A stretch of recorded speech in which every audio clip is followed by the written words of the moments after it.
All right, guys. So, serious piece of advice. I'm not trying to be a smart aleck or anything like that. This is real advice because I really love you. G3 and friends. You're not the exception. Let me just start out with that. You are not the exception. I've seen this so many times, and people think that they're going to be the exception, and they never are. You're not going to be taken seriously when you just react into that you're a racist, rage, twitching, that kind of thing. I don't know if you're actually twitching, but that's how I picture you when you're writing these tweets about how you're an anti-Semite, you're a racist. Like, I imagine you twitching. You're not the exception. Everyone thinks that they can be the exception. I remember this during George Floyd. I'll never forget this. I saw so many tweets that started out like this. I usually am not one to jump on this and the police officers. I usually support the officers, but I cannot abide this racially charged shooting. And it's like they think that if they give their street cred about not being woke, then they can all of a sudden get really woke and make a woke argument and get away with it. You can't. I'm not saying you're woke, guys. Obviously, you're not. But when you start to twitch into this, you're a racist, frenzy. It doesn't work. It doesn't work. It looks really bad. It looks stupid. They're not, the people that you're accusing of this aren't racist. And everyone can see that. And it just makes you look bad. And I don't want you to look bad because I like you guys. And I think also that, the Christian nationalists could actually use to their benefit some legitimate pushback, some legitimate argumentation. You don't have to go this route. It didn't work for Big Eva. It didn't work for the woke church. It's not going to work for you. No matter how many qualifiers or how much non-woke bona fides you have, you look dumb when you do it. So don't do it.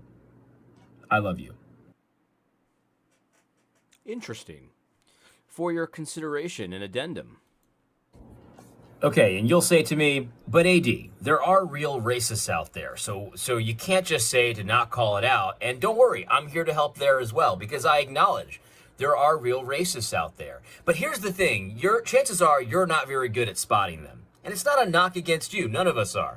We've been programmed over a long time to spot racism under every rock and every tree where it isn't. And so it's not a knock on you, it's all of us. This is just, we went to public school, what can we say? So here's the thing. When you see a racist, this is my advice to you. Ready? Wait a long time. Don't react. If you feel the urge to call someone a racist on the internet or a white supremacist or a Nazi, whatever it is, resist the urge. Think about it and wait and just see what happens and see if they explain themselves and see if, because other people are definitely going to do it for you. It's not like there's any shortage of people, calling others racist on the internet. So you don't have to be that fool. You can just wait. And if it's a rando internet person, maybe consider not doing it. But if it's a major guy and you finally got him and he really is a racist and he's one of your, theological enemies and you can't resist, you'll still be able to call him a racist in a day or two. You just give it a shot, wait, see the argument, see the explanation, see how they explain themselves. Because if you don't do that, chances of you looking like a fool are near as close to 100% as they could possibly be. That's the reality. So that's my advice to you. Just wait. Just wait. Understand that people have done a number on you, and they've made it so that you see racism in lots of places that it isn't. Doesn't mean that racism doesn't exist, but you don't have to be the first one to condemn it to get the street cred. They'll still think that you're a good person if you condemn it the next day or the day after, or maybe you miss one and you condemn it later. A few weeks. I don't know. That's just my advice to you. I love you. Remember that. Don't forget. 80 Robles has your back, and I love you. That's the operative thing here. I've got your back, and I want the best for you. I do. And this video is about we can work together, guys. We really can. We don't have to agree all the time. We don't have to not argue or not fight. That's not what we do, because we're brothers, right? We can be brothers, And, I call my brother every single day. It's such a blessing to talk to my brother. I talk to him every day, even though we live in different states. And sometimes it's just through a few text messages, but most of the time I'll call him and we'll have a chat and things like that. And if you were a fly on the wall and you heard, sometimes my wife even wonders if I'm mad at someone or in an argument. And I'm not. It's because I'm calling my brother names. I'm calling him stupid. I say his ideas are stupid. I say he's stupid. I mean, that's not just stupid. I've got a lot of different words that I use to describe my brother. And likewise, he's got a lot of different words that he uses to describe me. And it's that we're brothers. And so, we love each other. We call each other names. I insult him. I say his ideas are ridiculous at times, and he does the same to me. But there's never a doubt between me and my brother that I've got his back. I've got your back, guys. I might think some of your arguments have been clown shoes. I might think that some of your arguments make you sound really dumb and stupid. And I think that it's ridiculous that you've gone this route, that the woke church tried, that Big Eva tried, that everybody has tried. Everyone's been tempted by this, and they've tried it, and it never works out. Where it's like, oh, you said something that could potentially be perceived as racist, and you just gotta disavow. Guys, we can work together. We can fight it out, but we've got to have each other's backs. Last night, let me just be completely honest with you. I was angry last night. Very, very angry. And if you saw on Twitter what I was angry about, it was about Josh Boyce and how he misquoted Andrew Torba.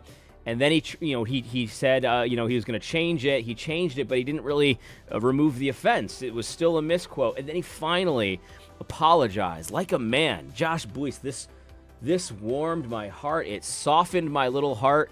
Went to see this.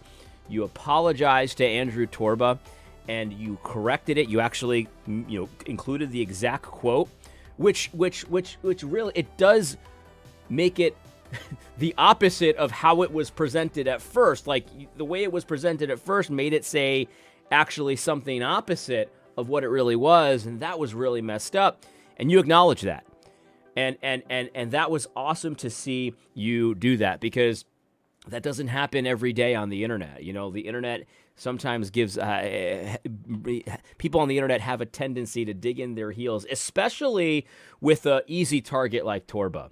And that was the thing, right? Like Andrew Torba has been drugged by the pagans again and again and again. And they misquote him, and they misuse what he says, and they twist what he says. But that's common, right? We all get it. They do it. They do it all the time. I remember one time I was misquoted in that way. I've told this story many times, but a national religious publication quoted me as saying that rape victims should be given the death penalty, which was the actual opposite of what I said. I said rapists should be given the death penalty when they're convicted on the evidence of 2 or more witnesses, but false accusers should get the same penalty that whatever there was going to happen to the person they falsely accused and all of that. So they misquoted me, of course, to make it seem like the opposite of what I actually said. We expect that kind of stuff from the pagans and from like the liberal Christians, right? Because let's just face it, liberal Christians are pagans pretty much. They operate like pagans. They live like, they walk like a duck. They quack like a duck. They're ducks, right? So we expect that. But when it comes to brothers, right? When it comes to brothers, we don't expect it. And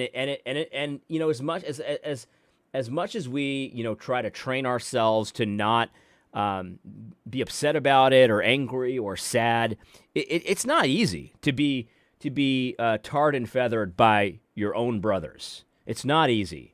And so I was so happy to see it. I'm not going to get into that whole thing because he apologized and he changed his article, which, God bless you, Josh. Thank you. That's the way a brother ought to be when they're in the wrong and all of that. But just imagine what it would be like, though, if we just all had each other's backs, right? Like if our reflex was not to believe the press, the worst press that we hear about our brothers in the Lord, even if they're theological opponents in certain ways and stuff like that. Like, imagine if our reflex was to get their back and to wait and to think it through. Like, you see Stephen Wolf, again, a brother in the Lord. Stephen Wolf posts something that doesn't sound quite right. Let's just give him the benefit of the doubt. it sounds like it might be racist. What would you do if your own brother had posted something like that? And again, my own brother posts something questionable, right? What's your first impulse? Is it to blast him like that kid, like the kid in the recent shooting, right? The black kid supposedly knocked on the wrong door. I don't know this. I don't know the details because, quite frankly, I don't care about every single thing that the media tells me to care about, right? But did you see the grandson of the guy who did it? And he just came out and he just dragged his grandfather, right? Like that should repulse us. That whole idea of just instantly turning your back on your own family. It should repulse us. The reflex ought not to be that way. The reflex ought to be to sit and wait and to hear him out and to say, yeah, that doesn't sound like my brother. Like, that doesn't sound like a brother in the Lord. Let me think this one through. Let's just wait. This is my biggest advice I can offer to G3. This is a peace offering, my friends. This is a peace offering. The next time you read the press about a brother in the Lord, and the press says he's a racist, he hates so-and-so, he hates the gays, he's this, he's that, he's a sexist, whatever it is, whatever buzzword they use, you actually don't have to pile on in the moment. You can wait. You can wait and hear him out, and you can weigh the options, and you could take days to do this if you want. And if you want, see what he has to say, see what the reaction is, see what the pushback is, cross-examine, stuff like that. You can wait. And by the way, you actually never have to pile on. You never have to do it. You can if you'd like. If it turns out that he's owning it, he's like, yeah, that's right. I just think white people are the greatest people ever, and there's no one better, and it's because of their whiteness. And like, if he give him everything, let's say he says it all. Let's say he says everything you suspected. You actually don't ever have to pile on, but guess what? You can still pile on. I don't know, a couple days later when he fully reveals himself, a few weeks later, a few months later. There's no bonus points for being first. There's no bonus points for being first. And when you do that, when you just have that reflex, you're a racist, that reflex, the chances of you being looking like a fool, because guys, you've looked like a fool this week. And I don't want that for you. I don't. The chances of you looking like a fool are so high when you just jump on it. You're on top of it. The ADL said this, and you just jump on it uncritically. The chances of you looking like a fool are so massive. Guys, they've gotten us to believe that we should not have our brothers' backs in the Lord. My goodness gracious, how have they tricked us? What kind of spell have they put on us where it's like you hear the story about Roy Moore and your instant reaction is to believe it? Oh yeah, he must be a pedophile. Of course, he's a pedophile. They've got us to the point where it's almost assumed that you won't have your brother's back, that you won't. And it should not be this way. This is my tweet last night after this whole incident warmed my heart. And I'm not kidding. It did. It warmed my heart. My heart hasn't been this warm since, based on an internet thing, of course, because, I've got a real life where my heart's warm all the time. But I just had a son, so I guess I can't say that. My heart hasn't been this warm since that Coasty Hen thing where he repented online and apologized and all of that kind of thing. My heart was so warm then, and it's warm again because of Buis. And here's what I said. Just imagine what we could accomplish. Just imagine the power that we would have in the Lord, of course, right? Because we have no power in ourselves. But imagine what we could accomplish if the whole army had the faith of David, trusted the Lord like David did, and everyone had each other's back. Everyone had a brother like Jonathan and David. If Torba had 1,000 Jonathans, watching his six, watching his back, and the next time the ADL says something ridiculous, that they didn't just instantly believe it and put it in their own article. They said, whoa, hold on. Torba's a brother in the Lord. Let's think this one through for like a half a second. And it's like, oh yeah, Torba doesn't like Jews. And it's like what actually happened is Torba said that, if you're a Jew, you can't be a Christian nationalist. That's not controversial. It's obvious. If you're not a Christian, you can't be a Christian nationalist. That's pretty obvious. That's pretty obvious. Oh, why is he singling out the Jews? Because nobody has the Islamic Christian worldview, but a lot of people have the Judeo-Christian worldview, which isn't even a thing anymore. Why is he singling out the Jews? Because nobody has any delusions that you have a Buddhist Christian worldview. That's why. But a lot of people have the delusion of this Judeo-Christian worldview. That's why. And in context, and this is the thing, like in the context of what he said there, where it's obvious if you're a Jew, you can't, and you're not converted to Christ, you can't be a Christian nationalist. That's obvious. But in context, the kind of things that were happening were rabbis, multiple rabbis, were saying how abortion is a foundational tenet of Judaism, and you have to have the right to kill your child in order to practice your religion as a Jew. And you know what? In a Christian nation, there's no quarter for that. There's no special exemptions for Jews if they want to kill their babies. In a Christian nation, the human sacrifice will stop. It will stop, and I'm not sorry if your satanic religion requires it. You can't do it here. Go find your own country where you can go sacrifice your children to Moloch if that's what you want to do. By the way, we're coming for you there too. We're coming for you there too.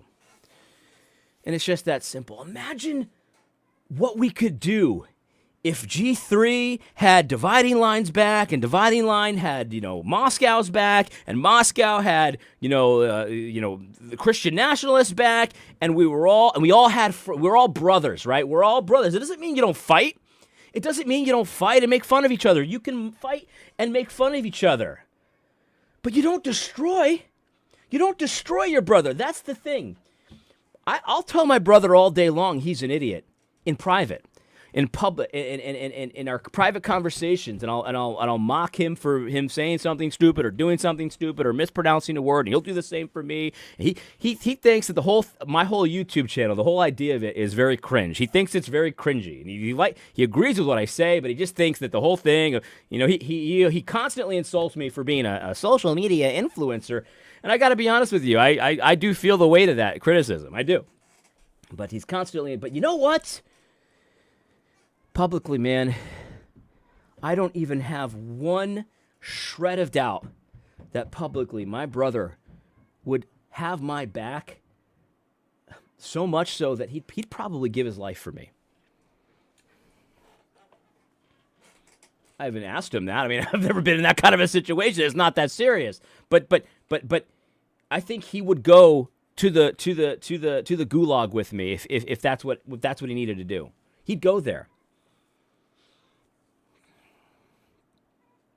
Would Torba go? Would Torba do the same thing? I don't know. I think so. Some of you guys, I think you'd have my back. But I gotta be honest, guys, and this is sad. This is not something that I relish. If I appeared in the news, in the mainstream news, and they were saying all kinds of lies about me, there are a lot of people. I don't know who else. I mean, who else do we have on our team? Our list of allies runs thin. There's a lot of people that would instantly believe whatever lie they told about me.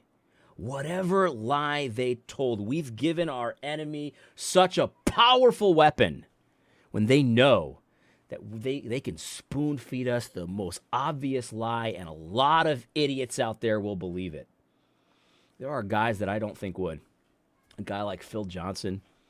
Phil Johnson, he disagrees with me on a lot of things, and I bet you we could have some world-class fights, kind of like I have with my brother. But you know what? Maybe I'm wrong. I don't know. I don't know him all that well. But I think if the media put me in the news and they had a lie and it was an obvious lie, Phil Johnson would have my back. You got to be like that, guys. You got to be like that. I can't. I don't know how to convince you that they've put some kind of spell on us where we don't have each other's backs. We haven't learned that one yet. To be a Jonathan to David, we haven't learned that one yet. Doesn't mean you lie for your brother, obviously. But like the very least, like the low bar, guys, is to not dogpile racism with like very thin evidence. Oh, he posted something about the way white people vote. He must be one of those crypto Nazis. Like that evidence is so thin, and so many of you guys, you just threw your brother to the wolves. You sold him out for what? For like a little bit of internet clout. Oh, but what if he really is a racist? What if? What if? Okay, so your racism spidey sense wasn't working 100%. You know what? People that would disown you over that because you couldn't see that he had the secret account where he was secretly a racist and that you never knew about. If you can't see that the people that will abandon you because you didn't know everything about him, those people don't matter. If you can't see that, I don't know what to tell you. If they'll drop you for not being omniscient, then they'll drop you for anything. It doesn't matter. They're just looking for an excuse to drop you. G3, guys, this is what you need to understand. You got to get your hands dirty sometimes. Imagine what we could do. Imagine what we could do if we had the faith of David and we were brothers like Jonathan. Look, if you don't have brothers like Jonathan, then be a brother like Jonathan. That's what you got to do. Because the thing is, I'm going to be honest, G3, and I love you guys, and I've said it again and again. Hear me. I love you. Ready? I don't think you would be a brother like Jonathan to me. I think you would throw me to the wolves. That's what I think. Maybe except for Virgil. I'm serious. I think Virgil would go to bat for me. I do. And if there's some other people involved in G3 that I don't know that you're involved in G3, then I'm sorry. Maybe there's some other guys that would have my back. But I think the big names would throw me to the wolves like that. But I have to have, and if I'm wrong, guys, I apologize. But that's the perception. But I'll tell you what. Even though you wouldn't be a Jonathan to me, I can be a Jonathan to you. I'll have your back. When the woke mob comes for you, when all these idiots come for you, when Torba slips up and then they're like, and they're trying to accuse you of something because you dared to apologize for him, I'll get your back. I'll be the Jonathan to you, even if I don't think you'll be a Jonathan to me. That's what you got to do. That's what you got to do. A lot of people think I'm stupid for saying that. I've received comments to say, why would you ever get someone's back that wouldn't get yours? And personally, because I'm trying to be a good Christian. That's why. I'm trying to do for others what I would want them to do for me, even if I don't think that they would. That's the perception, guys. And I'm just a regular guy in the pew. I happen to have a small audience. That's the perception on our side, that you would throw us to the wolves like that. And if that's not the case, guys, then you've got some work to do. That's the reality. You've got some work to do. This is Nate Fisher. I feel like I should end the video there because I didn't expect it to get emotional like that.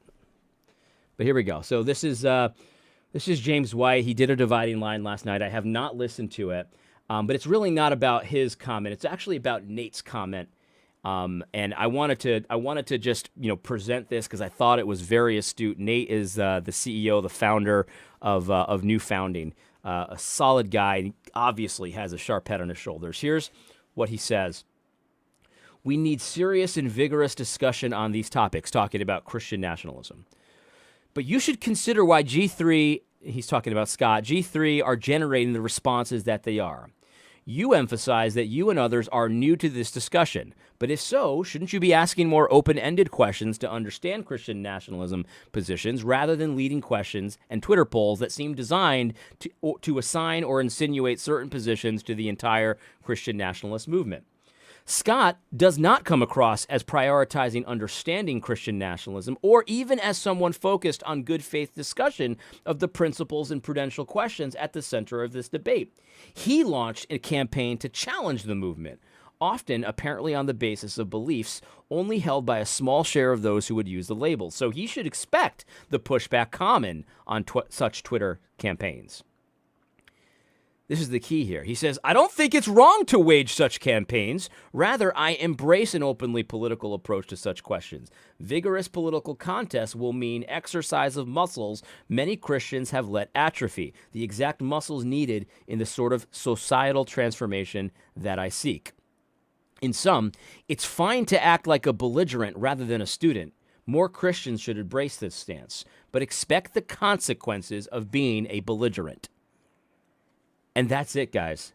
That's it. If you want to act belligerent, you're going to get belligerent responses. You're going to get people that meme on you. It's just that simple. And the reality is that when you start, you do that, right? Like when my brother insults me, privately, he talks about my YouTube channel, he talks about my ideas about the New York Mets. It could be anything that he insults me on. It happens all the time. When he insults me and then I insult him back, if he were to then go, whoa, what tone, guys, this is, where's your maturity? If he were to do that, I'd look at him like he was freaking insane, because that would be an insane thing to think. But then, G3 comes out and acts belligerent, gets belligerent responses, and then puts on their holy robes and says, well, hold on, where's your Christian maturity? You look stupid, guys. It looks stupid. I'm not saying you can't fight. You can fight. I'm not saying you can't, push the ideas that you want to push. You can push them. But let's not do like if my brother would never do that to me, because we're brothers. We get it. We understand. We have each other's backs when the time comes. I think here's the problem. We don't know how to be Jonathans to each other. We don't. That's the reality. We don't know. My brother didn't have to learn how to be my brother. He was just my brother. He acts like it. He is it. That's just who he is. And we need to recognize that even though the ADL says something really bad about Andrew Torba, you've got to figure out how to be a Jonathan to the guy. Because Andrew Torba is just one man, right? And, he has to answer for what he says. Of course he does. But Andrew Torba is just one man. He just happens to be a public young man, right? He's in the public eye. There are a lot of people that likewise believe some of the things that Torba believes, and they see how you just throw them to the wolves, and they're like, G3, they write you off. I don't want them to write you off, man. I don't want them to write you off.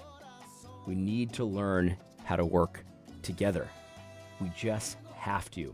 Guys, the more you try to gatekeep, because a lot of what you're doing right now is gatekeeping. You're trying to allow certain opinions and not others, and you're doing a very poor job of it. The more you try to gatekeep, the more people are going to write you off, because you're misfiring again and again and again and again. You're misfiring like crazy. This is flailing what we're seeing here, and that's okay. You guys are trying to get your legs. Fine, get your legs. Nobody's gonna deny you that. But if you're trying to get your legs, don't act like you have your legs. That's the problem. You're acting like you have your legs and you don't. You actually don't need to control the discussion around Christian nationalism. I know you guys think you do need to, but you don't. You don't. We can just work together. You don't have to have anything to do with Christian nationalists to work together with us, because we have a lot of the same goals. That's evidenced by Scott and Neil's little thread where he says the 5 things he believes. We all believe that too.